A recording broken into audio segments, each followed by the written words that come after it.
तुम्हारी ये परियों की शहजादी तुम्हारे लिए महज दिल बहलाने की चीज है और कुछ नहीं। उसकी अपनी कोई शख्सियत नहीं है, अपनी कोई मर्जी नहीं है। उसका बेटा तड़प रहा हो फिर भी उसे तुम्हारी ख्वाबगाह में तुम्हें रिझाने के लिए हाजिर होना चाहिए। क्या जीतेंगे मुकदमा? जिससे वो लॉकअप जाने से बच गया, इससे वो जेल जाने से भी बच जाएगा। रहने दीजिए सब कुछ। अरे अब तुम कहां जा रहे हो बेटे? बैठो, जरा सुनो कि वकील साहब क्या कहना चाहते हैं। आपकी तशवीश बिल्कुल ठीक है। ये जमानत या एंटीसिपेटरी बेल क्या है? वो तो मुकदमा अदालत में दायर होने के बाद भी जमानत पे रिहा हो सकते थे। अब आप ठंडे दिमाग से सोचिए। आपके चाचा जी ने उनके स्टेटमेंट में साफ साफ कहा था कि किसी ने भी उस मसीते को आदित्य का कत्ल करने के लिए नहीं कहा था। इसका मतलब यह है कि उन दोनों में से किसी पर भी कत्ल का इल्जाम नहीं लग सकता। यही तो मैं भी कह रहा था। लेकिन वो आदमी तो उन्होंने ही हायर किया ना, आपके गोदाम जलाने के लिए। लेकिन वकील साहब वो आदमी था किसका? केशव कलसी का। आदित्य ठीक कह रहा है वकील साहब। इस केशव कलसी ने ऐसे आदमी पाल रखे हैं जो कभी भी किसी का भी कत्ल कर सकते हैं। बिल्कुल।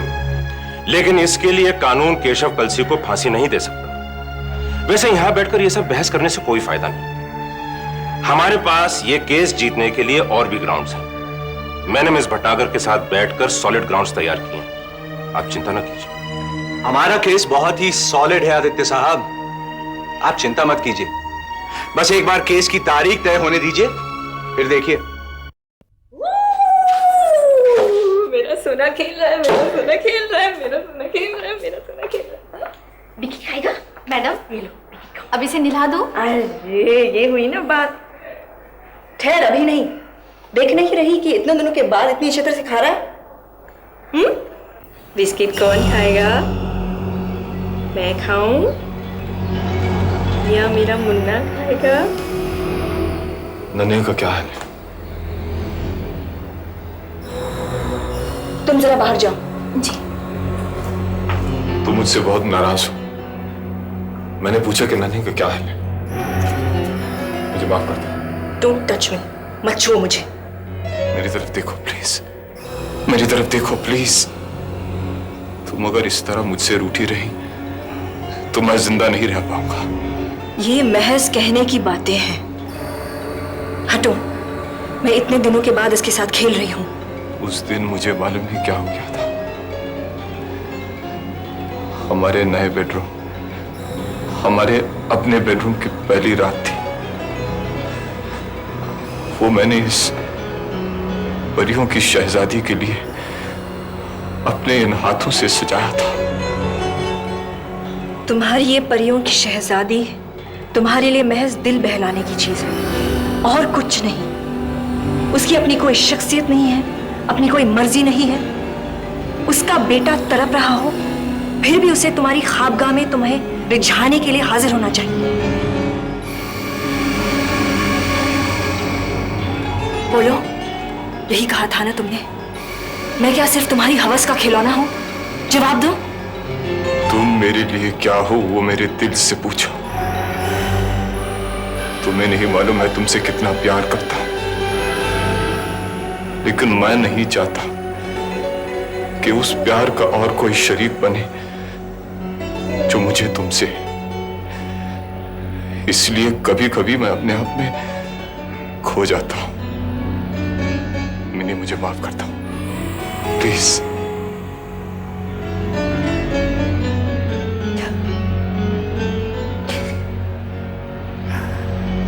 मत रो मिनी,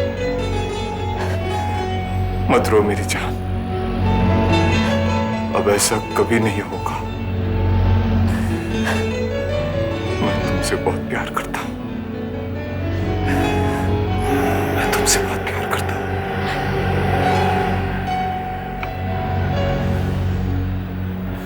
I love you.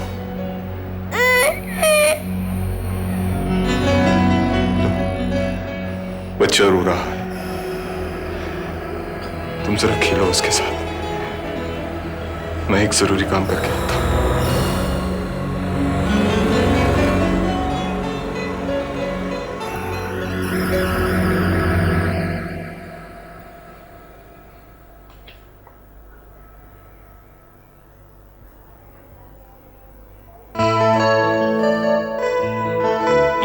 तरफ क्यों देख रही हो? जल्दी से मुझे ट्रांसक्रिप्ट का एक्सट्रैक्ट बना के दो।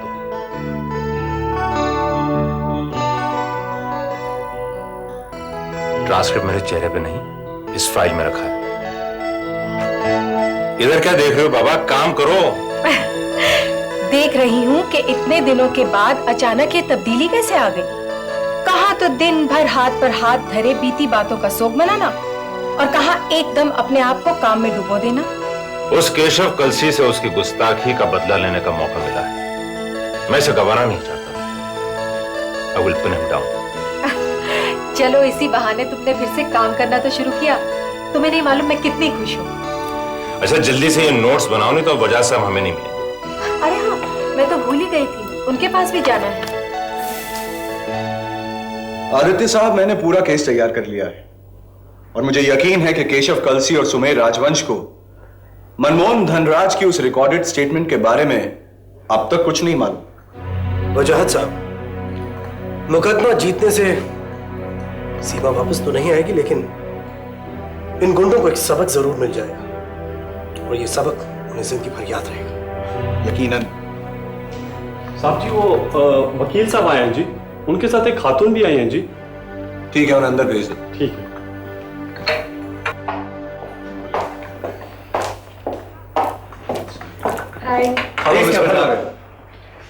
आइए वकील साहब, आप ही का इंतजार था। तशरीफ रखिए। हमने ये लाइन ऑफ एक्शन और जिरे के पॉइंट्स तैयार किए हैं।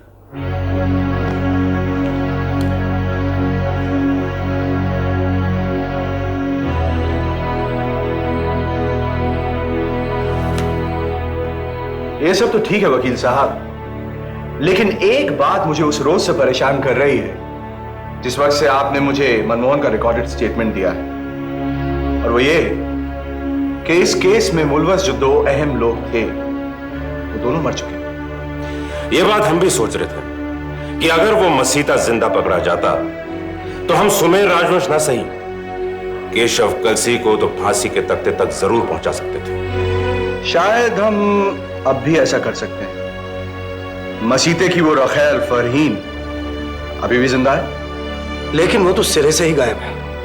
मैंने उसे उसके हाइडआउट से निकालने की एक तरकीब सोची। मैं अंडरवर्ल्ड की टो रखने वाले अपने सब आदमियों से कह दूंगा कि गुंडों में यह बात अच्छी तरह फैला दें कि केशव कलसी इतना खतरनाक आदमी है कि वो खुद अपने आदमियों को भी नहीं छोड़ता। मसीता उसका अपना आदमी था, खास आदमी था, लेकिन जब केशव कलसी को उससे खतरा महसूस हुआ उसने उसे अपने रास्ते से हटा दिया। और जब यह बात फैलते फैलते फरहीन तक पहुंचेगी तो वो केशव कलसी को किसी कीमत पर नहीं बख्शेगी। अगर इनकी स्कीम कामयाब हुई तो हम एकदम एस्टेब्लिश कर सकेंगे कि मसीता केशव कलसी का ही आदमी था। लेकिन इससे सुमेर का जुर्म कैसे एस्टेब्लिश होगा? क्या ये सब कड़ियां एक दूसरे से जुड़ी हुई नहीं है? बुनियादी कसूर तो सुमेर राजवंश का ही है। ये ठीक कह रही, सुमेर राजवंश तो इस केस में मुलविस है ही। उसी ने केशव कलसी के जरिए मसीते को पैसे दिलवाए आपके गोदाम जलाने के लिए, और इस सब का नतीजा ये निकला कि बेचारी मिसेस धनराज बेमौत मारी गई। ये सब कड़ियां एक दूसरे से मिली। ये ठीक है, लेकिन इस सब के बावजूद इन दोनों पर कत्ल का इल्जाम तो नहीं लगाया जा सकता, ना केके पर और ना सुमेर राजवंश पर। गोदाम जलवाने की साजिश करने के लिए जेल तो हो सकती है ना? हाँ, वो जरूर हो सकती है। हमें केस दायर करने में अब देर नहीं करनी चाहिए। मैडम, मुकदमा तो हम कल ही दायर करने जा रहे हैं।